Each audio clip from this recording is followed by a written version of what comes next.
This isn't just a story about love.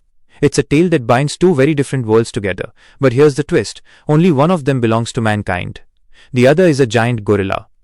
A very tall man begins with Anne, a gifted theatre artist whose charm and humor light up the stage every single night. For years, she's made audiences laugh, cry, and dream. But one grim day, everything she's built crumbles to dust. The theatre shuts down.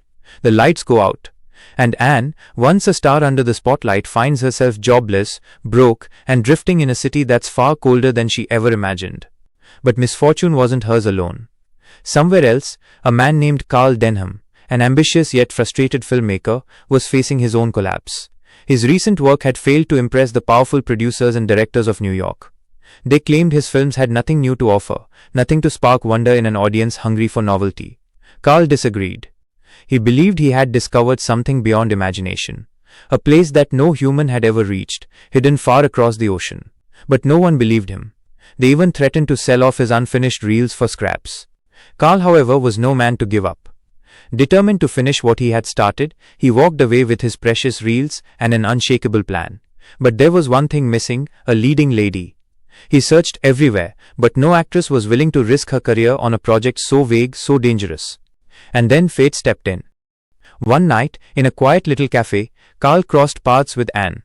Desperate, hungry, and nearly out of hope, Anne wasn't exactly thrilled by his pitch, an expedition to capture images of strange wildlife and untouched landscapes. At first, she refused, but when the weight of her empty pockets reminded her of reality, she said yes. It was a chance, and she couldn't afford to lose it. Within days, Carl assembled a small crew and set sail on a sturdy vessel. Alongside Anne, there was Jack Driscoll, a respected writer Carl had persuaded to join and shape the story for the screen. And then there was Captain Inglehorn, a man with a dangerous love for hunting wild animals. Carl lured him in with the promise of undiscovered species and unimaginable prizes. But rumors followed them.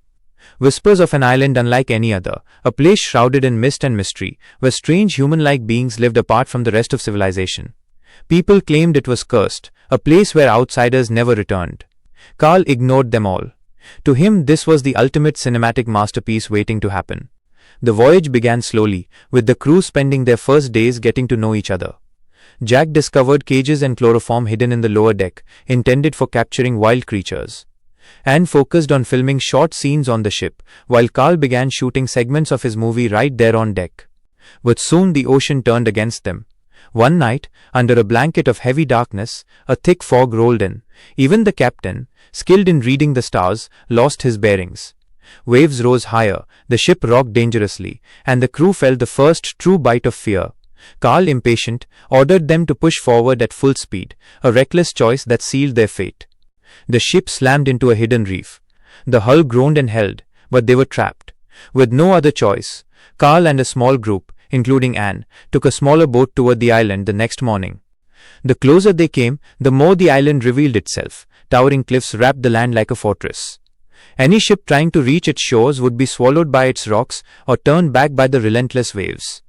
Stepping onto the black sand, the group was struck by an eerie sight: a massive cave, its entrance lined with human skeletons arranged like grim trophies. Anne's instincts screamed that they should leave. But Carl pressed on, his eyes locked on the chance for cinematic history. They came upon a strange, crumbling gate leading into a village under construction. A small child stood guard. When Anne warned Carl to turn back, he ignored her, offering the boy a piece of chocolate. The boy bit his hand instead. And then chaos erupted.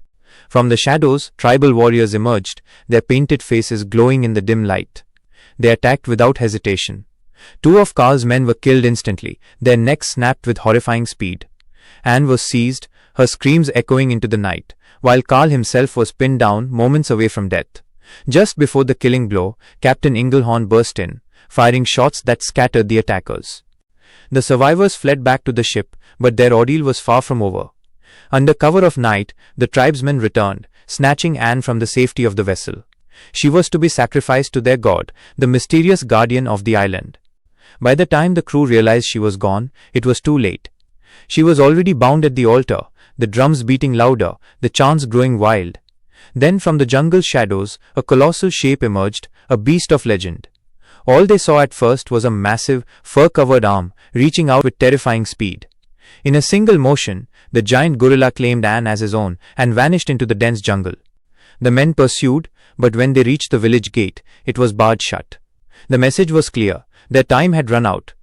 Some say that what followed became the most dangerous rescue mission ever attempted, a desperate chase into a land untouched by time, where man and monster would collide.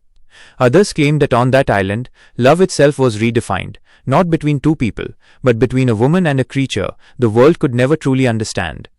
And as for Carl, his camera never stopped rolling.